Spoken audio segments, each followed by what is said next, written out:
Alright, so it's been a while since we've taken a look at the upcoming EV dream from the Great Dane himself, Henrik Fisker. Yes, I'm talking about the Fisker Ocean. If you haven't noticed, the auto landscape is changing very quickly. Supply constraints, chip shortages, insane Napoleonic Soviet dictators, along with new competitors have sort of reframed what the Fisker Ocean is to us in a few ways. And to get right to the point, yeah, it's grown on me, and it's grown on me a lot.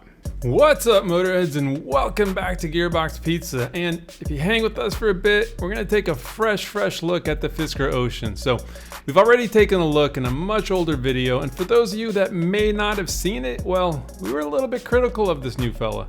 But things change. Sometimes you just sort of have to live with the design for a while before it really starts to resonate. I mean, not everything is love at first sight, so there's that. And look, the market has just changed quite a bit. So about the styling. Now, I'm not going to completely walk back our first impressions. You see, initially I felt a bit disappointed by the overall styling, but that, well, it really comes down to expectations. And if you're not familiar with Henrik Fisker and his body of work, let me show you a few things. So, you see this guy? This is the Bmw Z8, and it's regarded as one of the most stunning modern BMWs, period. I mean, just look at what these things are selling for now, and there's just not a ton of BMWs going up in price like this. And this guy was just kind of an all-time design. Then there's the Aston Martins, the DB9 and the Vantage, both clearly beautiful, and good luck finding somebody who doesn't love the way these things look. And then there's a Fisker Karma. Yeah, look, I know this thing was like a big time failure, unfortunately, but style-wise, yeah, again, pretty stunning. So when I originally caught wind that my dude Henrik was having another go at it, this time with an electric and sporty SUV, well, naturally I was expecting something pretty dramatic and beautiful. And like a quick look at the Ocean, and yeah, I wouldn't exactly call it dramatic or beautiful.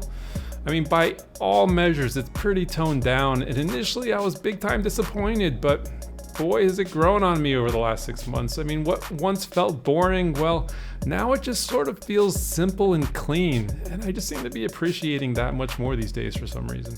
Then there's the size, and what's interesting here is that Fisker decided to really make a premium SUV, but they kept the size in check, which is great. Look, let's look at the Rivian R1S, for example. Now, something I see a lot of people overlook when they're discussing the Rivians are its size. It's almost identical in size to that mammoth BMW X7. And I've spent some time in an X7, and that thing's pretty huge in like every dimension. Also, not everybody needs a third row seats. Okay, sure, look, there's plenty of smaller electric SUVs that are coming out, but at this size, most of them I wouldn't exactly call premium or luxurious. This is what's interesting about the Ocean, a non-jumbo size premium SUV. I think there's a market here, and I think it's an underserved market actually. So when we initially started covering the Fisker Ocean, we had one big takeaway, and I still think it stands. We tried to make the argument that the entry-level Fisker Ocean Sport was not only the one to get, but if, and that's a big time if prices remain about the same, then this might just be the best value in the EV world. Now, it's clearly not going to be as powerful or as fast as the top trim models, and you're going to be missing out on several options, but let's take a quick look at the price. Now, Fisker is quoting a starting price of about $37,500, which is great, but it gets way better when you take into account Uncle Sam's discount. That'll be at least $7,500, and it could be as much as $12,500. When you factor that in, you could be rolling around in a Fisker Ocean for about the same price as a well-optioned Honda Civic. I mean, think about that for a second. Okay, so it's not crazy fast, but it'll still hit 60 in under 7 seconds thanks to a single 275 horsepower motor. Range is also decent. It's got 250 miles. I mean, that's not bad. Honestly, this is quite a package for the price, and it almost seems too good to be true, which it might be. You see, this model will be the very last model scheduled for production. Fisker, along with everybody else, well, they start with the absolute top trim moneymaker versions first, which makes sense. You see, the only way Fisker will actually be able to offer the Sport at this price is if they scale up production like almost perfectly, and that's going to take time.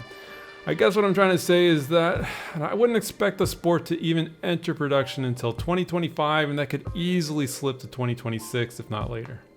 Alright, so let's move along to the exciting ones. So first up and sitting on top of the lineup is the pretty exclusive Fisker Ocean One. Now this was limited to only 5,000 units, and as you'd guess, yep, all sold out. Anyway, then there's the Extreme trim, which is about the same, except you're going to be missing out on a few exclusive to the One trim, wheels and interior. The numbers are strong here though. Range is a solid 350 miles. Power is also solid. How's 540 horsepower sound? Well, that's good enough to get this thing to 60 in under 4 seconds. All right. Yeah, so pretty solid in the performance department for sure. Now, all these goodies don't come cheap, as the starting price for both the One and the Extreme is about 69 grand. So factor in some options, yada yada, and you're probably looking at 75 to 80 grand, which is a lot of money. But the competition has gotten more expensive, which, believe it or not, has made the Ocean a better value. Now this was a tougher sell when you could get a Rivian for less money, but after the price hikes, the same Rivian's gonna run you easily north of 90 grand, with some configurations touching like 100 grand. Alright, there's one other trim level that we haven't mentioned, and it's called the Ultra. This slots in right in the middle. Now, I'm not gonna go into too much detail here, as I bet most people are either gonna opt for the entry level version to save a whole bunch of coin, or they're gonna go for the top trim Extreme for those of you who just kind of want something really nice and are willing to pay for it, but aren't interested in some giant SUV. Again, going back to the size and how I think it's gonna appeal to plenty of people. All right, so we're gonna keep an eye on Fisker, and we are definitely pulling for them, but keep in mind that they're still a long ways away from entering real production, and even a longer way away from scaling that production in a way where they'll be able to deliver on the cheaper sport.